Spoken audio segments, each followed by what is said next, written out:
Now, Angela Davis Johnson creates paintings, public art installations, and ritual performances to examine the technologies of Black people, in particular Black women femme.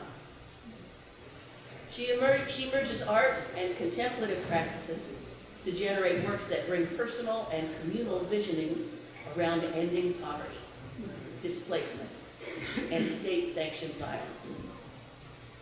Davis Johnson incorporates both body movement and sound alongside her vibrant narrative paintings, which consist of portraits created with paint, scrap paper, found objects, and fabric. I would like for you please to welcome Angela Davis Johnson.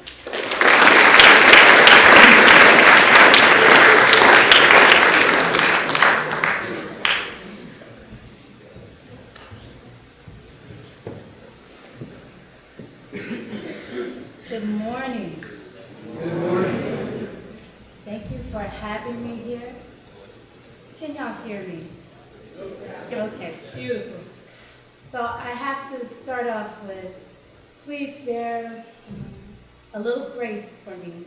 My throat is sore and I'm feeling a little bit under the weather, but I come with my full heart. So please bear with me a little bit. My voice feels a little soft. I want to thank Luetta Chickadance for inviting me, and I thank you all for being here. So I am Angela Davis Johnson. I come from many spaces.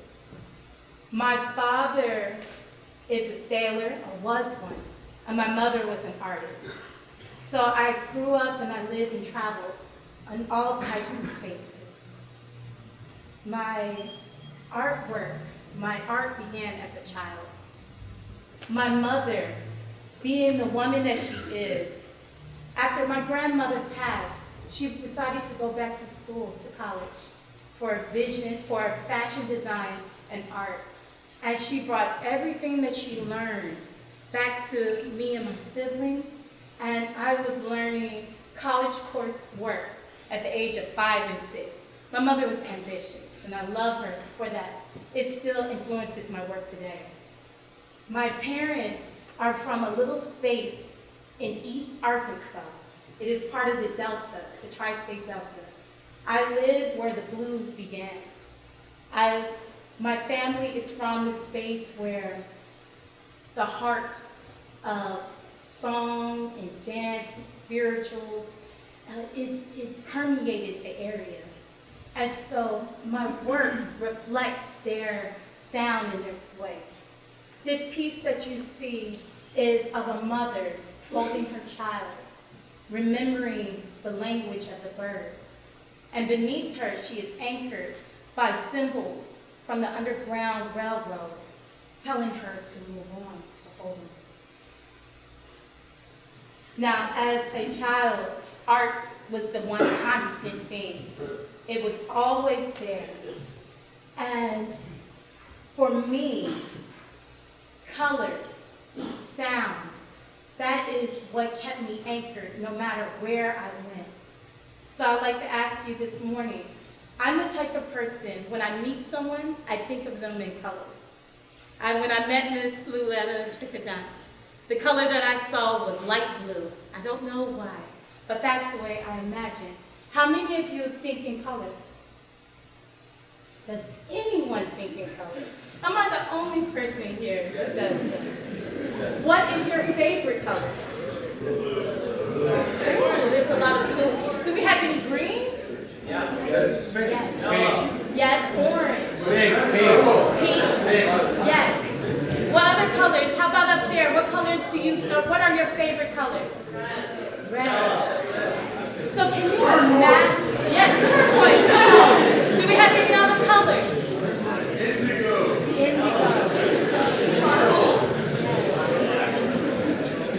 These colors are now in this room. Can you imagine, as we breathe, each color that you name is permeating this room? We are colorful people. We are so grounded in our beauty. And that's how I see the world. It reflects in the people that I draw. So as I said and mentioned, my parents, my father being a sailor and my mother as an artist, and we traveled all over the space. But my parents separated when I was around 8 years old. So my mother raised us by herself. By the time that I was 14, I lived in Norfolk, Virginia. And that's where I said, I'm pretty good at this art thing. I'm going to do it. And so I applied to this governor's magnet school in Norfolk, Virginia, and I got in, and I was able to have access to wonderful press. I had endless resources. But guess what? My mother couldn't hold that space by herself as a single mother, and we were evicted from our home. At the age of 14, I was homeless with my siblings and my mother. And instead of taking us to a shelter, my mother took us back to that little space in Arkansas where the sound of the blues still lives.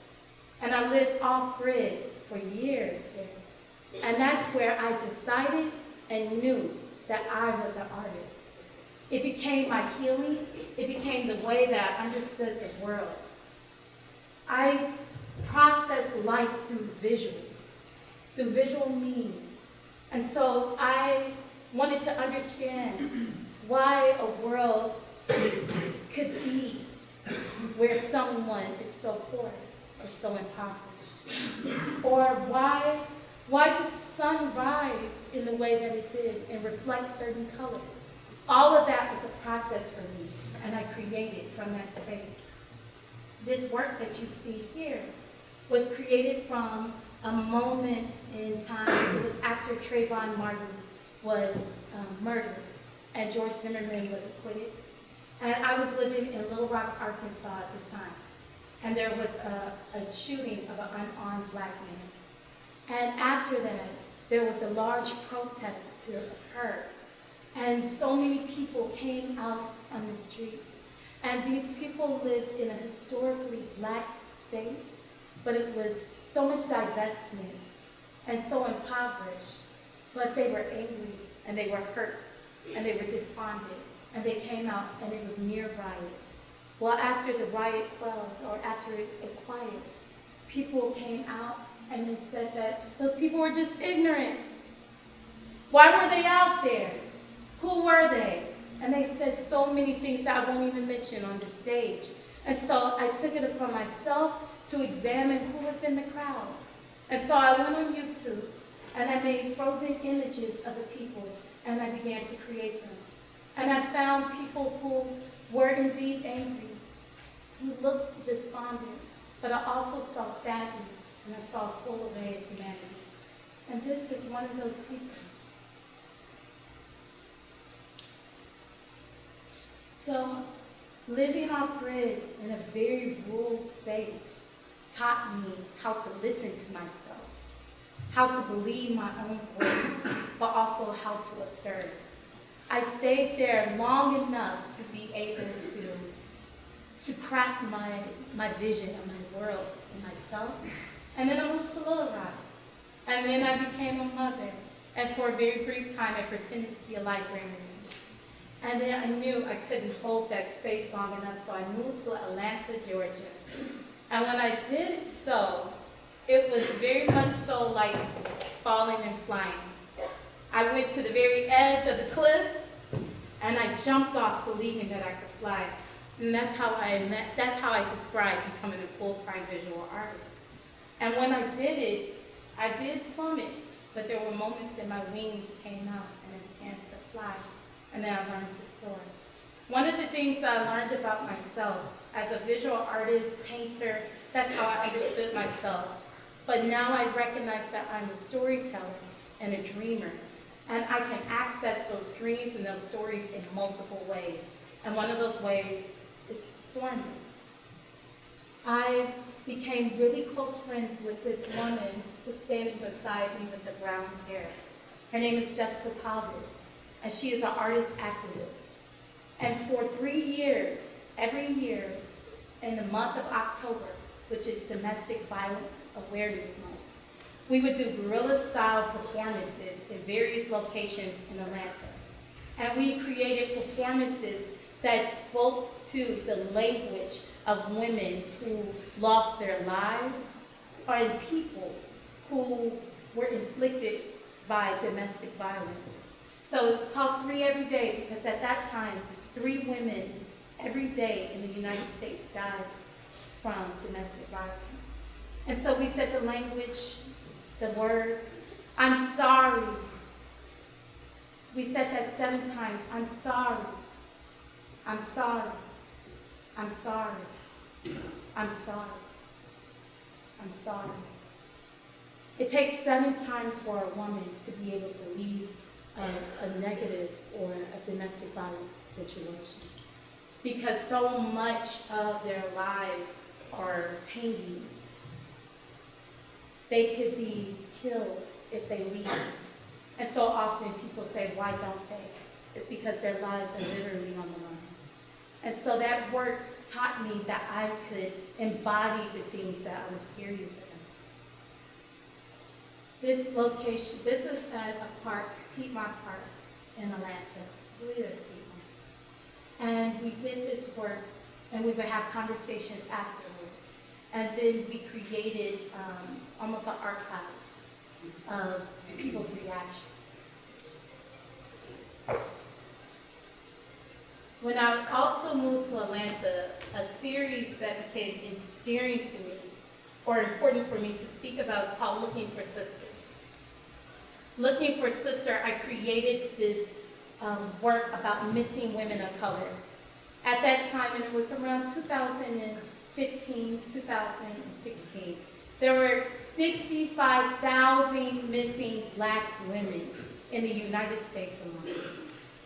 And I took it, it was important for me to understand who these women were, are, and what would happen to me if I ever became missing. And so I went on this website called blackandmissing.com, and I looked at the images of these women, and I began to paint them. And another aspect of it, I began to call and speak with family members of women who were missing.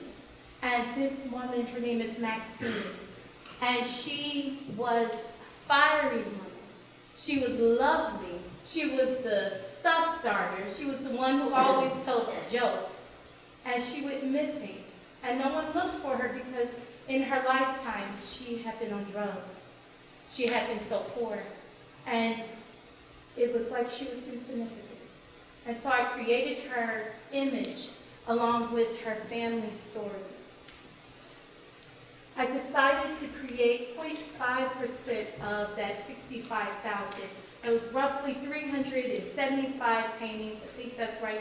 I know there's some math wizards in here, so that may not be correct. But that was the number that I was going for. But I couldn't do it. It was too hard.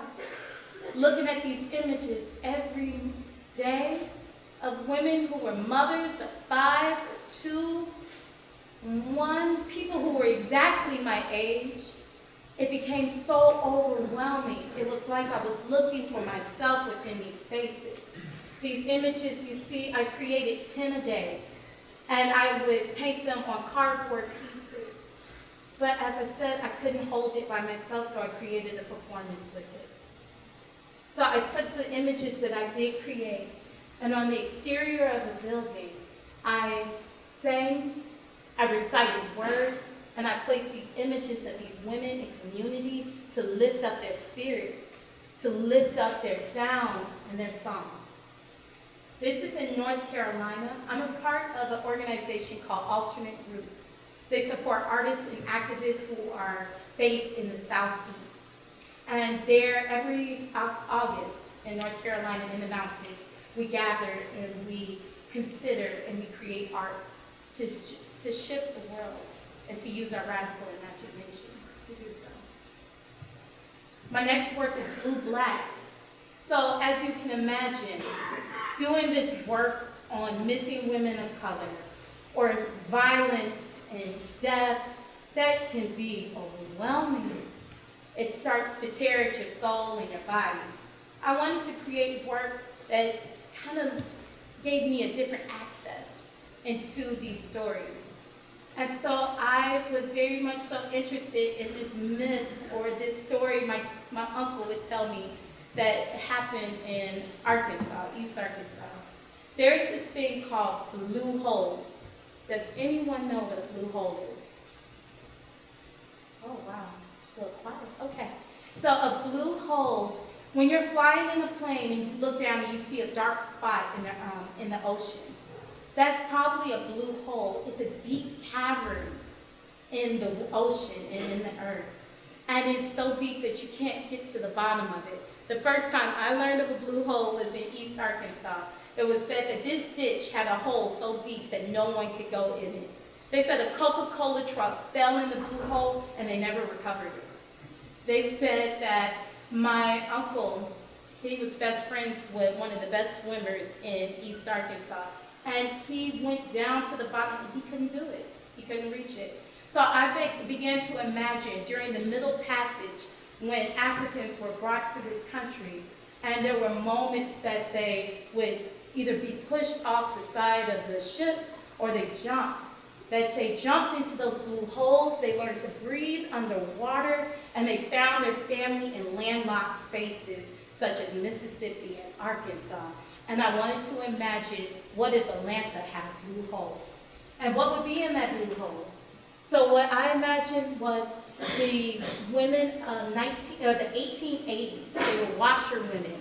And you know, emancipation happened in 1865. In 1880, these black women decided to go on strike, and they advocated for themselves, and they got better wages. To me, that's powerful that they had such clarity of self and love of self, and I believe that the black women artists in Atlanta are doing that now. So I created a series. These women are artists, they're curators based in Atlanta. Amy McCoy is a filmmaker. We have a curator, Grace Garner. And then in this space, I wanted to imagine. I didn't want to have work just on the wall. I wanted people to engage it and to be in the spirit of it. And so I created this blue hole that you had to traverse through. The first part was the archives and images and mugshots. And then the women, and they were anchored on washer boards. And then the last part was a cosmograph of bottles, and in those bottles are missing women of color. And the night of the opening, I did an endurance performance. That's the type of performance work that I do. And I recited words from In the Wake on Blackness and Being by Christina Sharp. And my partner did a live mix of sounds. And we dreamed together. This is an image of my great-grandmother. I don't know her. My grandmother died when my father was 9 years old, and I somehow finally found this image of my grandmother. And so she anchored the space. During this time, I took hand casts and made casts of women's hands, and we sat with domestic items, and we talked, and I massaged their hands. That's performance. The work that you're going to see, and I sure hope you come out. I hope to see you there Friday. The work is based on a CANEBRAKE. The space where my family is from, it does have the history of the blues, but that blues comes from a dark space. 100 years ago last year, 1919, was the Red Summers. They happened all over the United States, but where I'm from, in Elaine, Arkansas, Phillips County, was one of the largest race riots to occur. Over 250 people were murdered. It is said that maybe it was actually 800. The people of this space, they were advocating for themselves. They were trying to unionize, which means gather together. And they wanted better wages for their cotton. And cotton was lucrative at the time. And they wanted these wages, they wanted to live a better life, and that was stamped down by the people, the white men who were there. They were angry. They found these people, these men and women, would gather in a church called Hoopspur. And one night, a black man told on them. And a sheriff and a deputy came and shot the church. And the people shot back. and they killed the chair. And the next day they burnt the church. And people who had no knowledge of the union or the things that these people were trying to advocate for, they were working in the field, and these men got in their vehicles and they shot them and they hunted them. One of the ways they survived, the black people there, was to hide within the canebrakes. A canebrake is this thicket of bamboo. Have you ever seen bamboo grown together? Have you ever seen it? Well, at the time, there's this indigenous bamboo called a rhododendron. It's a marvelous plant because it needs to be burned every 7 years. It's wonderful because it is a phoenix plant. It has to grow by water. It's wonderful, like symbolism. And people hid inside of that to save themselves. I began to wonder, what if the canebrake still existed? What would the canebrake look like? And I think it's in our music, it's in our hair, it's in our sway. And so I created this work on the canebrake. I also use the symbolism or the symbols of coyotes. When I lived in East Arkansas, people would hunt and they would kill coyotes without thought. But as they did so, it disrupted the ecosystem there. And so we became overrun with rabbits and all types of creatures because coyotes were gone. And so I like to pair that with the skin of black women and black people. I created an installation with a rhododendron. I was able to find it. I didn't want to cut it because it's so hard to find, but they were going to mow it down anyway. And so I took it, I made it upside down, and people were able to walk within it and through it, and they can feel the leaves on their skin. And there was a video projected onto the cane, and it's called What the Black Heart Remembers.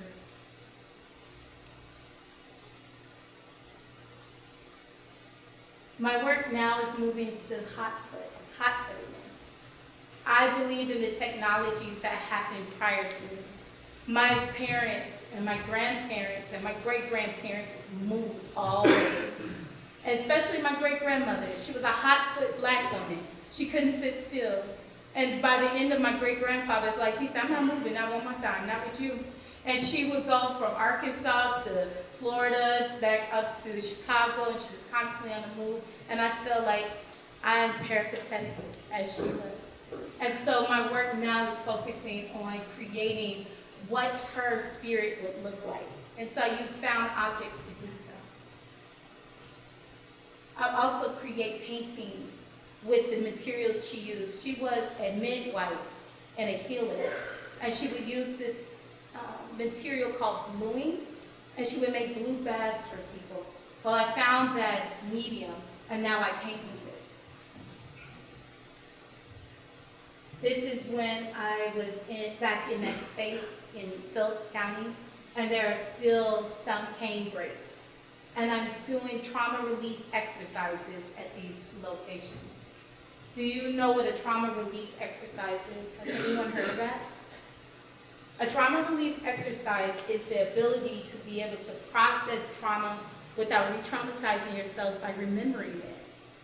When something terrible happens to you or hard happens to you, when you think about it, it makes that trauma alive again. Or there are ways to move trauma out of your body without thinking about it, and it looks really silly.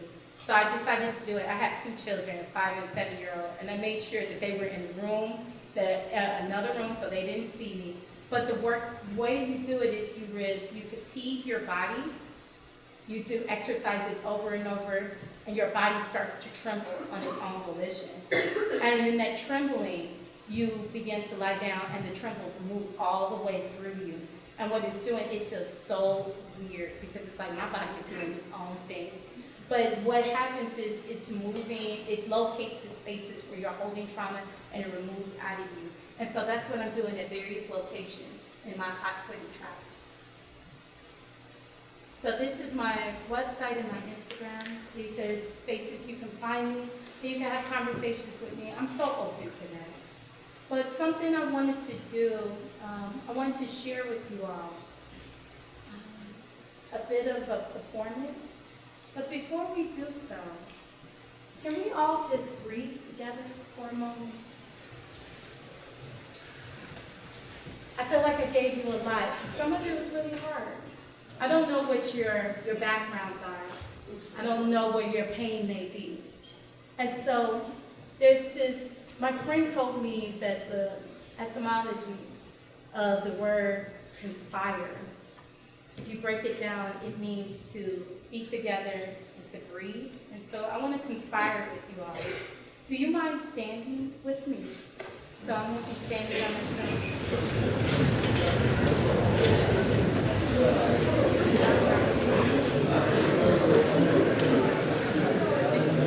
Yes. And can you think about your favorite colors? Some of those colors that were shouted out. Can you think about that? And as you do so, can you draw from your feet that color, a deep inhale, and bring it all the way up. Raise your hands high, and breathe it out. Imagine that as the colors, your favorite colors. Can we do it one more time now that you have an understanding? All right, come on, let's do it.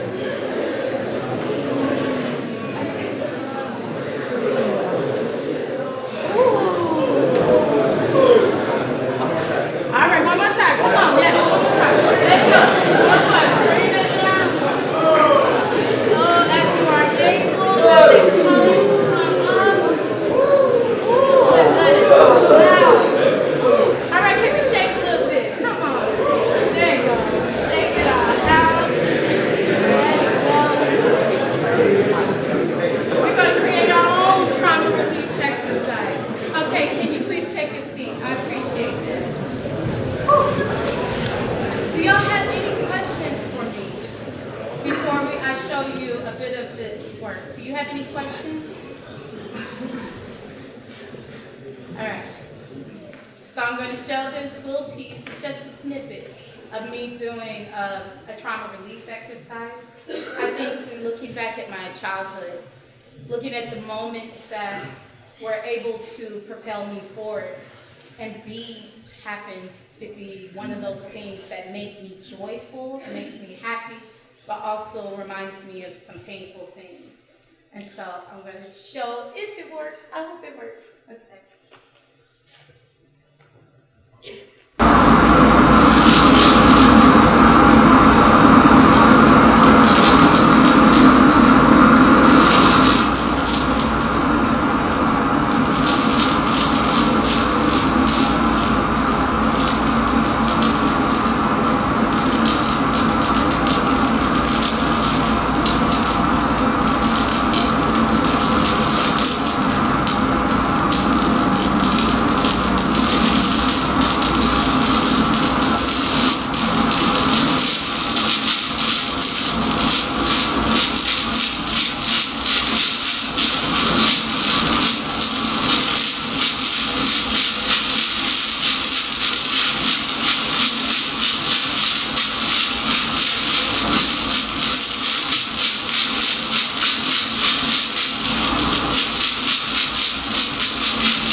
What can we do together?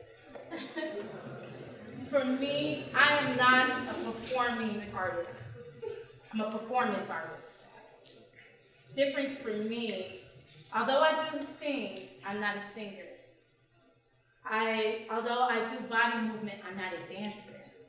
What I believe in is ritual and continuing ritual and amplifying small things that my family, my grandparents, people in my community do, and I do it repeatedly in order to bring attention and to anchor the stories and the lives of people who look like me. So I was like, what can we do? Well, I would love to create a performance with you all this morning. Are y'all up for that? Yes. So I was considering it. I was like, how can we do this? And I'm thinking of rituals that most people do. How many of you hum? Yeah. We're doing good with that. Come on, yes. How many of you clap? How many of you stomp? All right. And how many of you holler?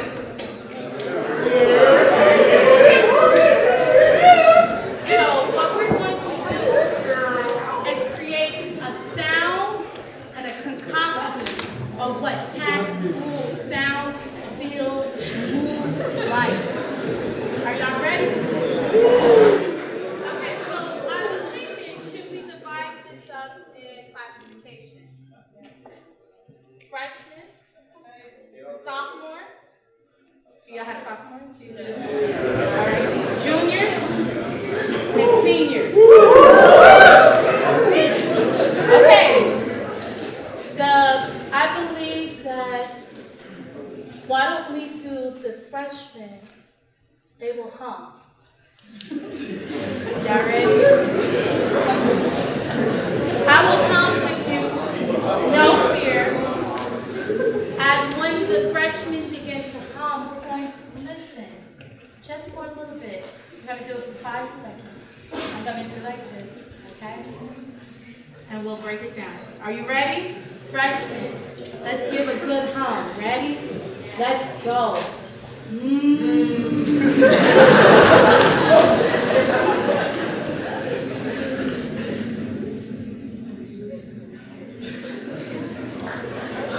Stop. That was it. Come on, that was luscious. That was good. All right. Sophomores, can I hear you clap?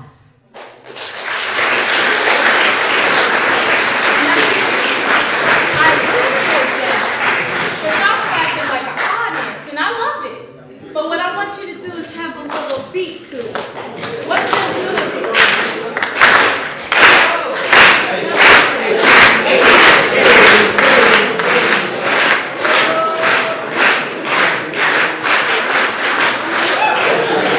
All right. Now, freshmen, are you going to be able to answer that clap? They were pretty strong with it. I want you to get down deep with your hum. Okay. Juniors, can y'all stop? Can y'all make a sound?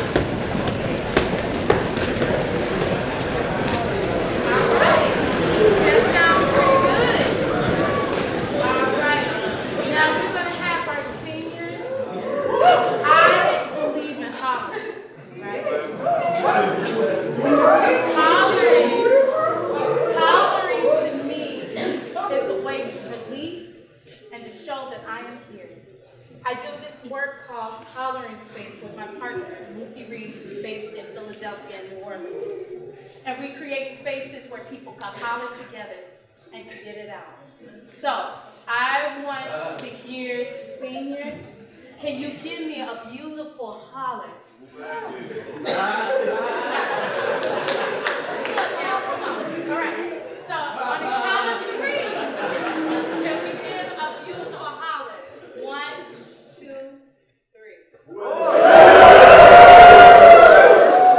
See, I knew the seniors were going to clap. That was very good. Y'all going to have to answer that holler with your hum, with your clap, with your stomp.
through our stomp, and through our holler. We created a dream space together. We are stronger together than we are as any one